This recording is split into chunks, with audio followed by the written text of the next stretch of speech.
There's news, there's sense, and there's nuisance. This show is all about that last bit. Every week we think and plan. No more TV news bashing. This episode we'll say something nice, talk about good reporting happening across channels, and fill you guys with some hope in these sad old corona times. And then Arnab happens. Migrant crisis. Maharashtra migrant distress. They tried this migrant angle in Delhi first. They got exposed. Now they are back. And then they say people appeal to migrants. Migrants have nowhere to work. This was not a migrant group. I mean, he leaves us with no choice. This man is sitting in Mumbai, and when one of the biggest stories of corona breaks in his city, what does he do? He doesn't step out of his studio to find the truth. He doesn't inform his viewers what happened. Instead, he peddles conspiracy theories. That what happened in Mumbai's Bandra last evening was part of a gigantic pre-planned conspiracy. They were not migrant workers there. They were all actors who were brought in. Here's what happened. Around 2,000 migrant workers gathered at Bandra station on April 14th, demanding a way back home. Most of these migrants were from UP, Bihar and West Bengal. This happened a few hours after PM Modi announced that the national lockdown would extend till May 3rd. News anchors, of course, smelt a conspiracy in this migrant gathering. Someone is engineering this. In a city that is already groaning under the weight of positive coronavirus numbers, who engineered this riot-like situation? Who engineered it? And I'm saying this with full responsibility, Shazia Ilmi, this was engineered. This was not spontaneous. Who engineered this mob? Who?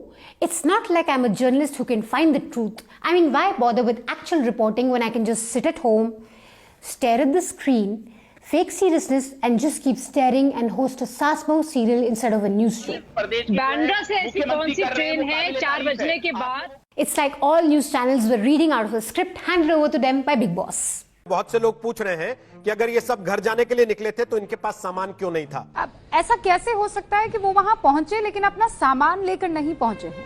क्या lockdown में देश के खिलाफ कोई बड़ी साजिश रची जा रही है? मुंबई का बांद्रा स्टेशन हंगामा क्या इसी साजिश का नतीजा था? क्या बांद्रा की भीड़ को किसी साजिश के तहत इकट्ठा किया गया था? This is a conspiracy. There is a plot here. There is a definite design. आप भी पूछेंगे इतने लोग यहाँ कैसे पहुंचे? इन्हें किसने बुलाया? ये कौन थे? अगर इसके पीछे कोई साजिश थी, कोई प्लानिंग थी, तो इंटेलिजेंस क्या कर रही थी? It's almost certain now that these individuals were coached into coming out there to violate the lockdown. Was this organic or was this organized? कौन उकसा रहा है और क्या षड्यंत्र है, क्या कॉन्स्पिरेसी है? No luggage in the hands of the migrant laborers. The station they came to have really hardly any trains going to Bihar and Uttar Pradesh. So where are they coming from? And what is the conspiracy? Isn't that the most basic question to ask at this point in time? The best bit was ABP News anchor sitting in Delhi and wondering, कौन कर रहा है ये साजिश? अब सवाल ये भीड़ यहाँ क्यों आई और कौन इसे लाया? Meanwhile, the reporter has been arrested in Mumbai for reporting that trains have begun operating for migrants to go back home. It's being alleged by the Mumbai police that the crowd could have gathered outside the Bandra station because of such reports. We'll get back to this in a bit. Filhal, news anchors और साजिश. वो conspiracy ही क्या जिसमें हिंदू मुस्लिम ना हो. Enter मस्जिद. मुंबई के बांद्रा में एक मस्जिद के सामने बहुत बड़ी संख्या में अचानक लोग एकत्रित हो गए. Okay, the migrants had not gathered outside the masjid. They had gathered outside the Bandra station. The masjid happened to be around the area. The masjid had a loudspeaker, so some of the community elders borrowed a mic from there to speak to people to ask them to go back home and not crowd. So मस्जिद के सामने लोगों को वापस जाने को बोला जा रहा था. This was clear as daylight if you watched the video of the man speaking in the loudspeaker. But not for News Nation. बताया जा रहा है कि कुछ लोग भड़काऊ बातें कह रहे थे जो कि मस्जिद के भीतर से बातें निकल कर आ रही थीं. हम आपको अब दिखाने जा रहे हैं मस्जिद के भीतर कुछ लोग जो भीड़ के भीतर ही मौजूद थे वो किस किस तरह की बातें कर रहे हैं. किस तरह की बातें कर रहे हैं? अगर आप अपने स्क्रीन पर अब देखेंगे तो आप समझेंगे कि लोग दरअसल अल्लाह का नाम लेकर भीड़ को संबोधित करने की कोशिश कर रहे हैं। अल्लाह का नाम लिया? क्या वो भीड़ को तितर-बितर करने की कोशिश कर रहे हैं या भीड़ को एकजुट करने की, ये कह पाना फिलहाल मुश्किल है। ये कह पाना बहुत मुश्किल है, क्योंकि हम अकल से अंधे, दिमाग से पैदल ही नहीं, हम बहरे भी हैं। हमें ठीक से सुनाई भी नहीं देता। तो फिर अगर अल्लाह की तरफ से है तो हमारा काम क्या है? सिर्फ तकलीफ उठा के थोड़ा सा हम लोग उसको स्ट्रॉन्ग रह के रास्ता निकालना है। हमको मालूम है माँ बाप उधर है, बाल बच्चे उधर है, सब है, लेकिन ये वक्त हर जगह पूरे इंडिया में, पूरे वर्ल्ड में हो रहा है। आज मस्जिद बंद करना पड़ी, चर्च बंद करना पड़ा, काबा मक्का शरीफ मक्का बंद, काबा की तरह हज नहीं होगा इस वक्त 1 साल, तो ये बड़ी बात नहीं है। The anchor himself then goes on to say this. तो हमने आपको दिखाया किस तरह से भीड़ को संबोधित किया जा रहा था, समझाने की कोशिश की जा रही थी कि आखिरकार भीड़ एकत्रित न हो, और दरअसल जो हो रहा है वो सिर्फ हिंदुस्तान में नहीं बल्कि पूरी दुनिया भर में हो रहा है। भांग खाई है क्या? You understood that the man speaking was trying to urge people to go back home to their residence. तो पहले क्यों नहीं बोला? News Nation wasn't the only one dropping the M word. Again, it was like all channels were reading out of a script handed over to them by Big Boss. सवाल ये भी है कि आखिर ये भीड़ मस्जिद के पास ही क्यों इकट्ठा हुई? क्या कुछ स्थानीय लोगों ने इन लोगों को भड़काने की कोशिश की? क्या किसी खास वर्ग से ताल्लुक रखने वाले लोगों ने इस भीड़ को भड़काया था? आप पूछेंगे इतने सारे लोग कैसे पहुंच गए? इनमें से ज्यादातर लोग पश्चिम बंगाल के मालदा के मजदूर हैं जो मुंबई में काम करते हैं। इन्हें व्हाट्सएप मैसेज भेजकर ये बताया गया था कि आज शाम 4 बजे जामा मस्जिद के सामने इकट्ठे होना है। कि मुंबई के बांद्रा में मस्जिद के पास किसने भीड़ जुटाई? लॉकडाउन में हर भीड़ मस्जिद के पास ही क्यों जुटती है? क्या मस्जिद से लोगों को जमा होने के लिए उकसाया गया है? बड़ा सवाल। क्या मुस्लिम नेताओं ने भाषण देकर लोगों को उकसाया और यहाँ भीड़ इकट्ठा की? लोगों की भीड़ के लिए क्या जामा मस्जिद जिम्मेदार? Meanwhile, Arnab Goswami went. You went for return, man. Never go for return. But who listens to Mr. Lazarus? Arnab spent 2 hours in Hindi and English saying कि ये लोग migrants ही नहीं हैं. They're not migrants. They're Lutyens lobby. Yeah, guys making a hard living in Mumbai from the poorest parts of UP, Bihar, and MP are apparently Lutyens lobby for Arnab. Just watch these insane ravings of a man who once upon a time did something called news. There are fake news channels today. There is one anchor who comes at 9 o'clock on a channel who's been doing a discussion on how migrant crisis, migrant problem. Let's talk to migrant experts about what's happening to the migrants. ये गड़बड़ क्यों हुई फिरोज मक्का मस्जिद? और ये गड़बड़ जामा मस्जिद के सामने क्यों हुई?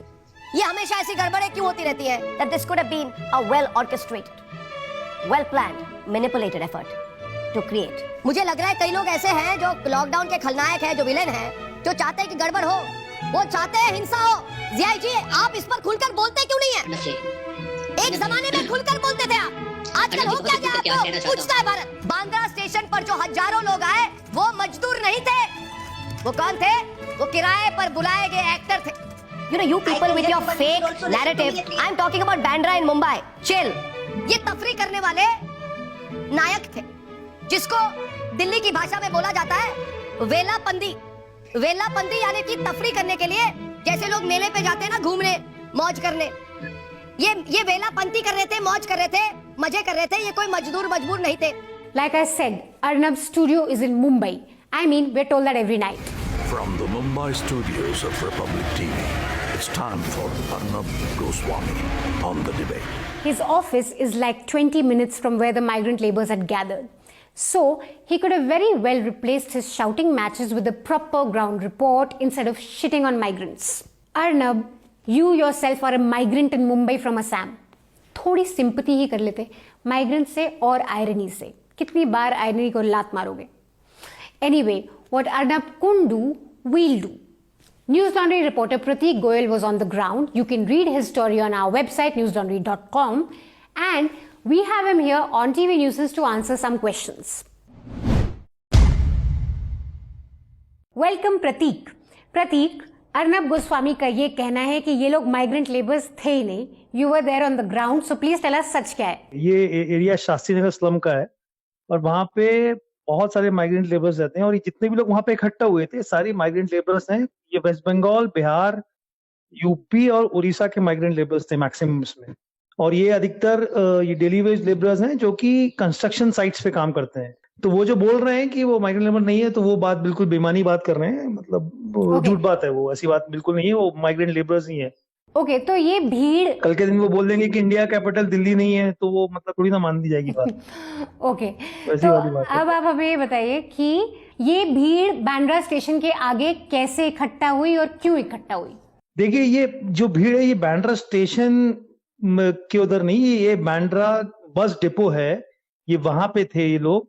और ये जो इनका जो शास्त्री नगर का एरिया है, ये बेसिकली वहां पे एक ओल्ड स्लॉटर हाउस कंपाउंड एक इलाका है, वो उसमें आता है ये, और ये बिल्कुल सटा हुआ है बांद्रा बस डिपो से। तो वहां पे ना ही कोई ऐसे बैरियर्स हैं ना ही कुछ, तो वो लोग वहां पे इकट्ठे होते चले गए।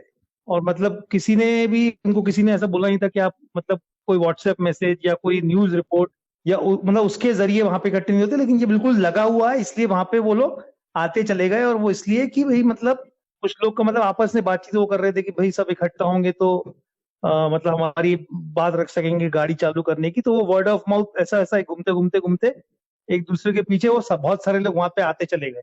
तो basically they wanted to go home. हाँ, कि बोले। और वहां पे एक्चुअली वहां के जो ये जो डीसीपी वहां के जो हैं जोन नंबर 9 के, उन्होंने भी ये बात बताई है कि मतलब क्या हुआ था जब वो वहां पुलिस थी, तो वहां पे करीबन मुश्किल से 100-150 लोग थे, तो वो उनके ग्रीवेंसेस सुनने लगे थे। तो जब उनसे वो उनकी बातें कर रहे थे, तो उनको देख के और भी लोग वहां से जुड़ते चले गए, आते गए। एक उन्होंने एक बोला कि इसका ये एक एक्सपेक्ट ये भी है। और ये लोग बेहद परेशान इसलिए थे क्योंकि मतलब बहुत बुरी हालात में रहते हैं ये लोग। एक रूम में मतलब मुश्किल से 200-300 स्क्वायर फीट के रूम में 12-12, 10-10 लोग रह रहे हैं। टीन की मतलब चद्दर की छत है उनकी, और गर्मी है बहुत ज्यादा। खाने पीने का इंतजाम? खाने पीने का देखिए कैसा है कि गवर्नमेंट की तरफ से तो कोई इंतजाम नहीं है वहां पे। वही जो एनजीओज हैं या सोशल वर्कर्स हैं वो उनको मतलब बेसिकली डेली एक उनको चावल का एक मतलब जो पुलाव बोल लीजिए या कुछ वेजिटेबल ये सब इस तरीके का हर रोज चावल ही मिलता है उनको। ओके। तो वो कभी कुछ लोग को 2 समय का मिलता है, कभी कभी कुछ लोग इलाके ऐसे हैं जहाँ पे एक ही बार मिलता है शाम को। ओके, मस्जिद का क्या एंगल है? बहुत सारी न्यूज रिपोर्ट्स आई हैं जिसमें न्यूज एंकर्स बोल रहे हैं कि भीड़ मस्जिद के बाहर हुई और शायद मस्जिद से उनको उकसाया गया। मतलब बहुत ही निहायती बकवास बात है ये। मस्जिद का एंगल उसमें ये है कि बांद्रा बस डिपो से ही लग के वो मस्जिद है। अब हुआ ये था जब वहां पे इतनी भीड़ इकट्ठी हो गई, तो पुलिस की जो गाड़ियों के पास और जो उनके मेगाफोन्स होते हैं, उनसे वो अपनी बात उनको पहुंचा नहीं पा रहे थे, मतलब उनकी आवाज नहीं जा रही थी। तो उन्होंने मस्जिद में रिक्वेस्ट किया कि हम मस्जिद से अनाउंसमेंट करेंगे। और फिर मस्जिद से वहां के जो एडिशनल सीपी थे मनोज शर्मा, उन्होंने अनाउंसमेंट किया। वहां के डीसीपी थे उन्होंने अनाउंसमेंट किया। वहां के जो इमाम थे उनसे भी उन्होंने अनाउंसमेंट करवाया कि भाई आप लोग इस तरीके से ऐसे इकट्ठे मत हुइए, ये बीमारी बहुत खतरनाक है। ओके। और जो लोग कह रहे हैं कि उन्होंने सूटकेसेस नहीं, उनके हाथ में सामान नहीं था, सूटकेस नहीं था, वो इसलिए था क्योंकि वो लोग घर वापस नहीं जा रहे थे। वो लोग वहां इसलिए इकट्ठे हुए थे क्योंकि वो अपनी बात बताना चाह रहे थे अथॉरिटीज को। तो इस वजह से उनके पास सवाल ही नहीं उठता कि उनके हाथ में सूटकेस होगा या उनके हाथ में बैग होगा, वो जा ही नहीं रहे थे घर पे। और लास्ट क्वेश्चन जो हम आपसे पूछना चाहते हैं वो ये है, एबीपी न्यूज का एंगल।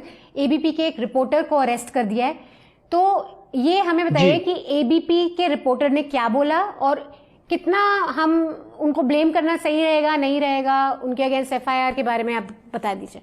देखिए, एबीपी ने जो ये न्यूज की थी, मतलब उनका कहना है कि भाई ये मतलब 14 तारीख को 9 बजे उन्होंने उनका वो जो मतलब ये उनके न्यूज चैनल पे ये ब्रॉडकास्ट हुआ था ये न्यूज।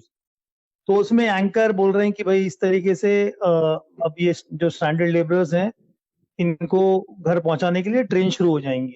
उसके बाद जो रिपोर्टर से बात करती है, तो रिपोर्टर एक डॉक्यूमेंट है जो साउथ सेंट्रल रेलवे का है, उसके बेसिस पे वो बताते हैं कि जो एक प्रपोजल है और उसको उसके हिसाब से इस तरीके की स्पेशल ट्रेन, जनसाधारण स्पेशल ट्रेन शुरू करने की बात है उस प्रपोजल में। तो उसके बेसिस पे वो रिपोर्ट करते हैं।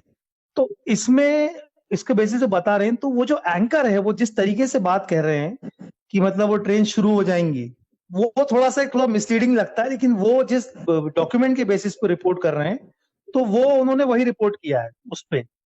रही बात ये 9 बजे की, लेकिन एबीपी गलती वहां करता है कि मतलब उन्होंने क्या किया, करीबन 11:23 पे यही रिपोर्ट को ऑनलाइन पब्लिश कर दिया।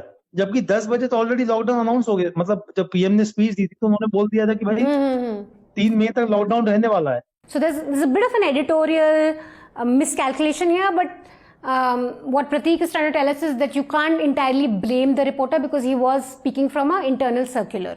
Thank you, Pratik, so much for talking to us. If you want to know the full details of Pratik's story, so log on to newslaundry.com, read it in English.